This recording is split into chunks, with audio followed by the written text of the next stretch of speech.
Now I want to talk about joining tables. And what I really want you to understand here is not necessarily just the Transact SQL on how to write a table join, but I want to show you a good example here of how normalization, your early development and design goals and the things that you implemented in the design of your database as we're talking about normalization and spreading this data out in multiple tables, how it's going to impact you later on. And there's an excellent example of this in the Pubs database, and that is in the authors table, because I need to write a query here that simply shows me the author's name and any books that they've written, any titles that we have for them. Now, you would think that in a publisher's database that would be a very simple, straightforward query. Well, let's look at what's got to happen. You'll notice that I've got a diagram here on the Pubs database, and all you really have to do is add the author's title, author, and titles to see this. But I can get the author's first and last name from the authors table, but I can't get to titles without first joining to the title author table on AUID equals AUID between the two tables. You'll notice I can also click on the relationship and look at properties and then look at tables and columns, and I can see that AUID is the common column between those two tables, and then I have to do a join down to the titles table from there to see that. And if I click there, you will notice on properties that the join there is between title ID and title ID. And so I first have to do a join where they match here and then a join where they match here. So to do that, let's just jump out and start to type our query, and I'm also going to point out a thing called table aliasing here, and I will write it out the hard way first and then go back and change it and show it to you. So let me do a little easy, cool thing here that you can do, and I'm just going to copy this now, because what I want to do is pull the top two rows from each one of these. That's title author, then I want to get titles, because that's the three tables that I'm working with. And if I run that and look at it, you can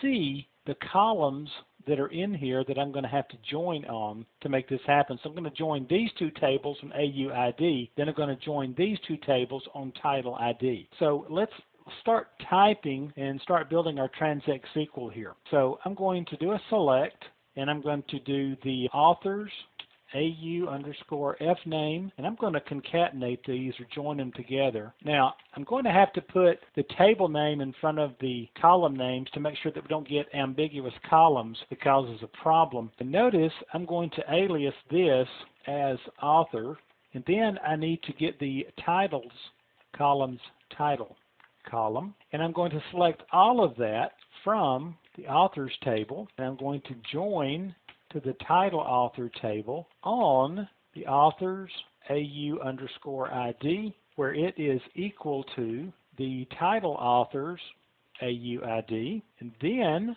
I'm going to join the titles table on the title author dot title ID equal to the titles table dot title ID on that one. And then let me run that and see if I've typed everything correctly. Let's just check it, see what we get back. It looks like my typing passed the test, at least somewhat. We can see our authors and then the titles of their books. Now I want to go back and do a couple of things here. I'm going to alias this as title so that it looks a little cleaner. And I got all of these. Let me erase these out. And if I execute that again, you can see I now have title here. But what I want to do is back up now and show you how to alias these tables, and then we'll talk about some things. Notice on authors, I'm going to alias that as A, and so everywhere I have authors, I need to go change it to just A. And notice the keystrokes that I start to save here. And so there's that aliased author, and then title author, I will alias that as TA, and so everywhere I use that, I can just change that to TA, and then what we got left on titles, I will alias that as T. And so everywhere we use titles, I can just use T. Now, if you have done any kind of programming before, it looks like that I am using a variable before I actually declare it. And that's not exactly what's happening here. What I want to do is stop the video. I'll rejoin you in part 2. We'll talk about how these aliases are working, and then we'll talk about how our normalization is impacting our query here. So I'll join you back in part 2.